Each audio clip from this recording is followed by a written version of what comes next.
Oy, musta?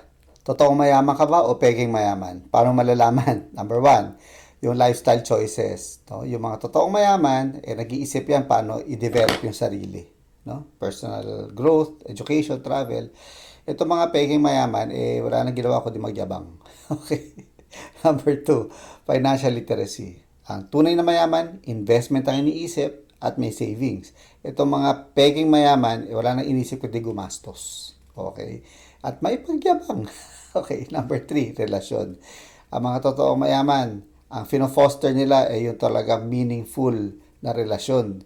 Ito mga peking mayaman, wala silang ginawa kundi kumuha ng mga kaibigan na ipe-praise lang sila. Okay? Kasi nga, gusto lang nila magyabang. Status, ika nga. Number four, growth mindset. Yung growth mindset, ang gusto ng mga totoong mayaman, ma-develop yung kanilang sarili.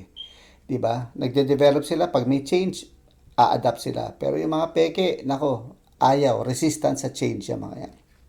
And, ang pinakamahalaga sa lahat, yung totoong mayaman, they give back to society.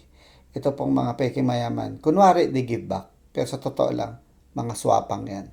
Okay, so sino ka dyan? Mayaman na pag-iisip o yung peking mayaman?